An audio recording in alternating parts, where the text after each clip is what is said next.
Assalamualaikum warahmatullahi wabarakatuh. Kali ini saya ingin menyampaikan pesan buat para orang tua. Ini pesan dari seseorang yang masih belum menikah. Buat para orang tua, Anda akan kehilangan wibawa dalam keluarga dan di depan anak-anak Anda jika Anda melakukan 6 hal. Mohon perhatikan. Yang pertama, kurangnya tanggung jawab.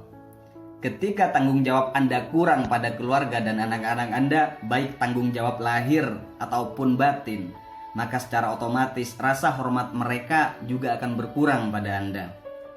Karena tanggung jawab adalah kewajiban mutlak yang tak bisa ditawar. Dan ketika Anda kurang bertanggung jawab atau bahkan meninggalkan tanggung jawab pada keluarga Anda, maka sudah pasti Anda akan mendapatkan dosa yang sangat besar. Dan jangan salahkan keluarga dan anak-anak Anda jika tidak menghormati Anda sebagai orang tua. Berbakti merupakan tanggung jawab seorang anak kepada orang tua.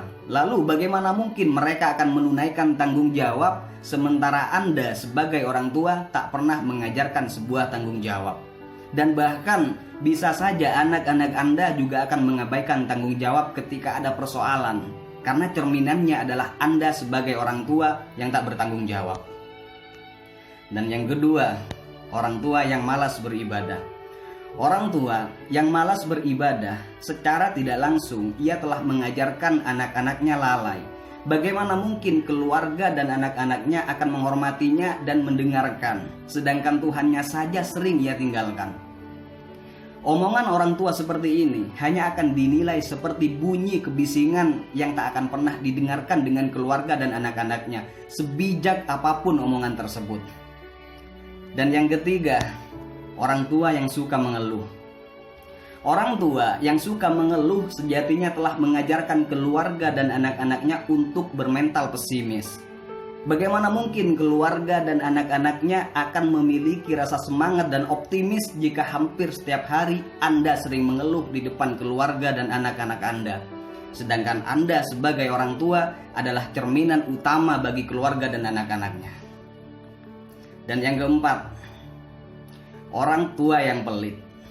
Orang tua yang pelit sama halnya dengan mengajarkan keluarga dan anak-anaknya untuk tidak suka memberi dan berbagi pada orang lain.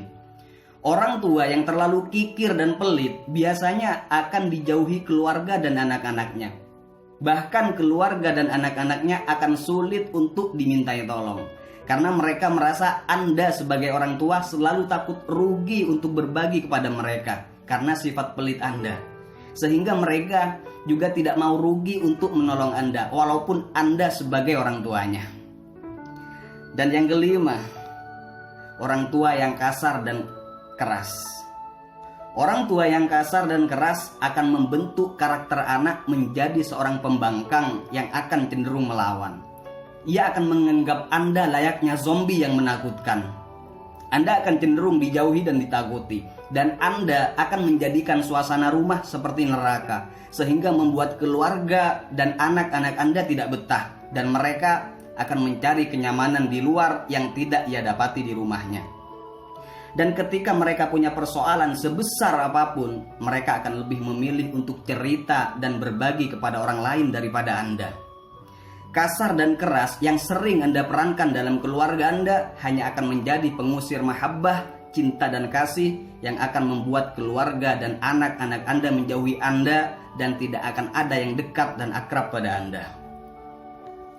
Dan yang keenam, orang tua yang tidak memberikan contoh yang baik. Orang tua yang peran hidupnya selalu identik dengan keburukan akan kehilangan wibawa dan rasa respek dari keluarga dan anak-anaknya. Berkata sebijak apapun akan terdengar hambar di telinga keluarga dan anak-anaknya. Bahkan keluarga dan anak-anaknya akan mencap Anda sebagai munafik jika bicara Anda tak sesuai dengan tingkah dan perilaku Anda setiap hari. Anda sebagai orang tua, sebelum menyuruh keluarga dan anak Anda untuk menjadi baik, maka perbaiki terlebih dahulu tingkah laku Anda.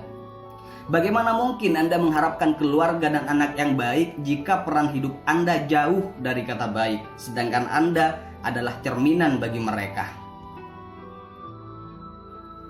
Dalam surah Al-Baqarah ayat 223, orang tua atau pasangan suami dan istri itu diibaratkan tanah bercocok tanam. Nisa'ukum harthul lakum fa'tu harthakum anna syi'tum wa qaddimu lianfusikum wattaqullaha wa'lamu annakum mulaquhu wa basyiril mu'minin. Yang artinya, istri-istrimu adalah seperti tanah tempat kamu bercocok tanam.